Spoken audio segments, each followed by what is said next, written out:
JJ nominated Gracie as host, then opened the video bridge and granted access to those in the waiting area. The couple sitting side by side permitted a complete view of all the faces on the bridge. JJ grinned at his deputy. Grayson moved off camera and muted his microphone before Gracie began the briefing. She looked at the guests and thought it interesting how uncomfortable Bailey and Keith appeared. She wondered if her friend would share details on their relationship. "Before we get too far," Gracie suggested, "JJ needs to gather additional details for the contract he received. JJ, can you provide your concerns, please?" "During our review, we identified an apparent problem created by Philip Pliant, the CEO of Pliant Industries. He entered into a huge non-sustainable multi-year contract for recycling plastics. We found some evidence to suggest he's an ecological gangster of sorts. His connections continue to give him bidding advantages over other competitors, like Republic Services for taking out the trash." JJ looked at the participants and back toward his notes, then continued. "His biggest score to date is the New Jersey Recyclables contract.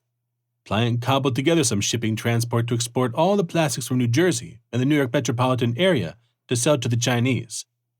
The Chinese took the waste because they repurposed it into resaleable products. It was profitable until the Chinese government halted all imported plastic trash and made their manufacturers buy Chinese and Russian leftovers. Waste from US-based companies is no longer accepted. It's a good guess that the Chinese made this change because they were ticked about their deteriorating trade relations with the US. JJ cleared his throat, and with unwavering eyes wanting to convey his concern, he continued. "Overnight, Pliant's business model was gutted by the Chinese edict. No one else in Southeast Asia possesses the recycling capabilities to handle Pliant's contracted volume. The immediate problem his group needed to resolve centered around the excess supply. Based on the commitments he signed, to handle the plastic waste stockpile is growing at exponential rates with no outlet to accept that volume."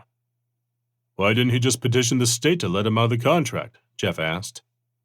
"We took the liberty of using the Freedom of Information Act to get a copy of the contract to review the terms and conditions," JJ said. "The T's and C's are quite clear that termination is only possible if the contractor declares bankruptcy.